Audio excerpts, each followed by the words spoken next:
Morning students, welcome to Scholars Public School Jaora. हम लोगों ने कल चैप्टर नया शुरू किया था जिसका नाम था हाइड्रोजन।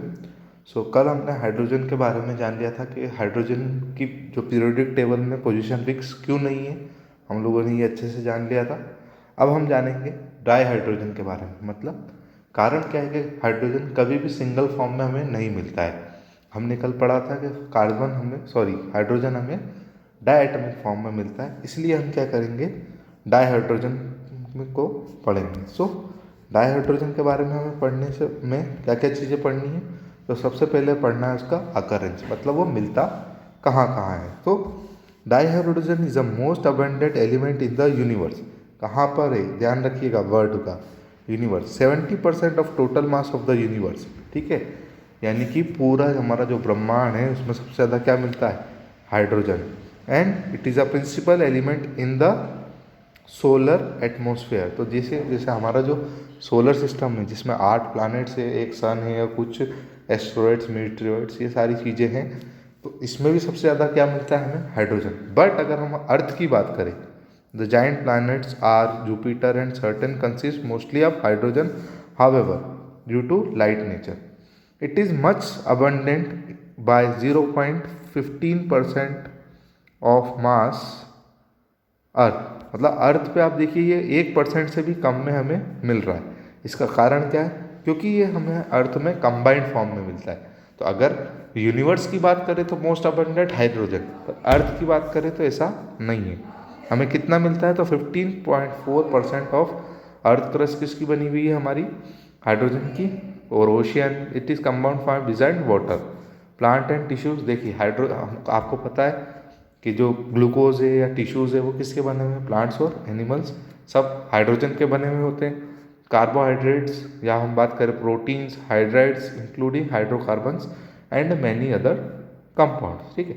तो हाइड्रोजन हमें कहाँ कहाँ मिलता है, डाई हाइड्रोजन, हमें ये अच्छे से जान लें, ठीक है। अब एक क्वेश्चन ये है हमारे आगे, आइसोटोप्स ऑफ हाइड्रोजन। तो आइसोटोप क्या होते हैं, पहले तो हमें ये समझना पड़ेगा। तो आइसोटोप ये होते हैं same atomic number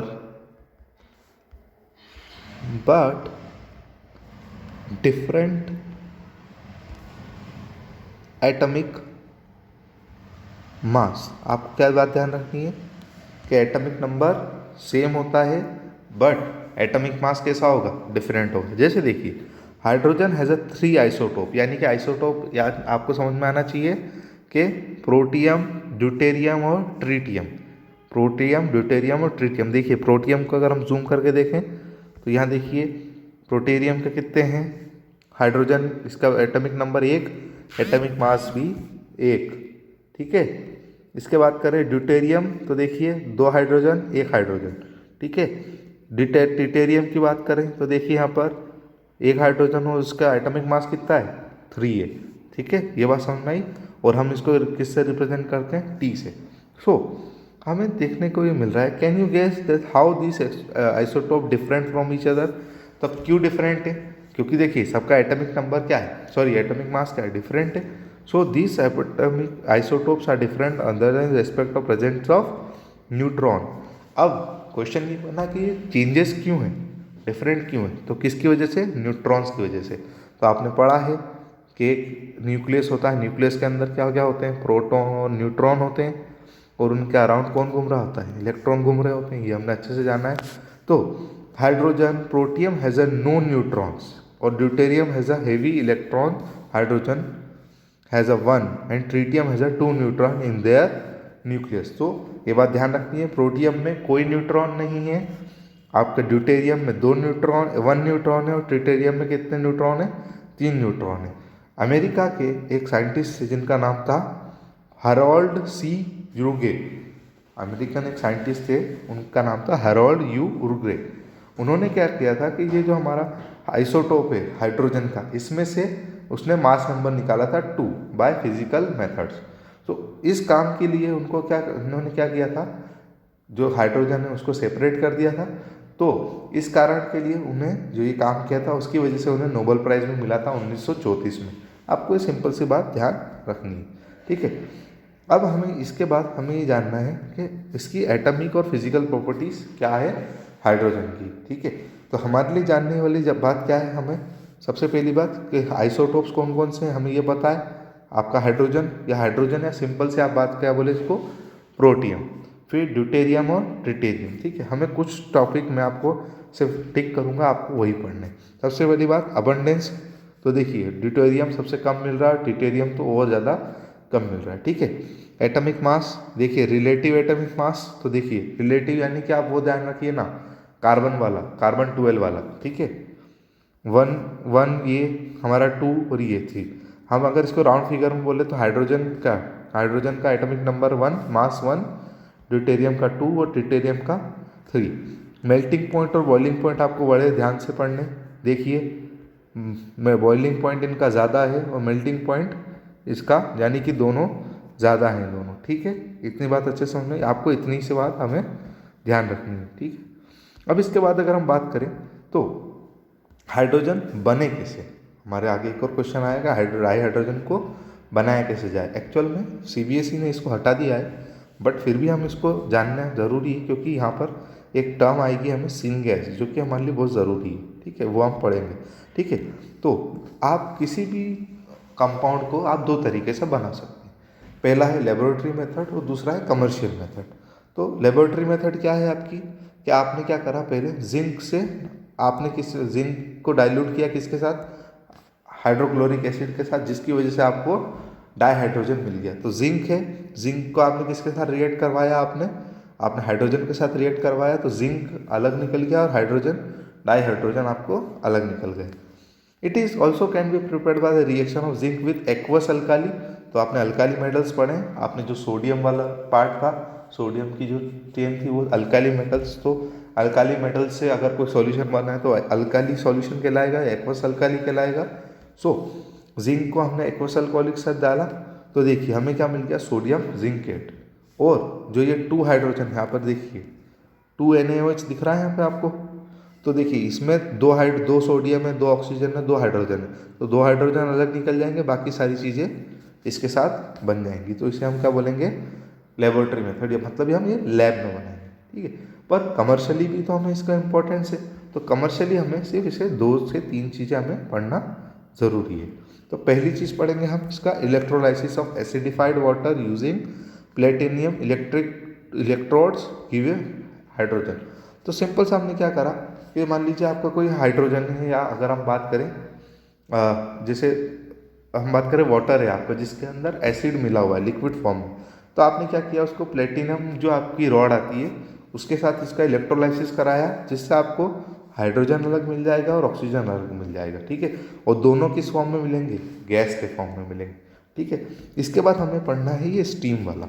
so reaction of steam on hydrocarbon of Coke at the high temperature in the presence of catalyst yields hydrogen, ठीक है। अब देखिए हमारे लिए इंपॉर्टेंट अब यहाँ ये हो जाता है, देखिए आप लोगों ने चैप्टर नंबर 12 में अल्केन पढ़ रखा है अच्छे से, तो देखिए अल्केन है आपका यहाँ पर, तो CnH2n+2 और आपका N यानी कि नंबर ऑफ कार्बन, ठीक है।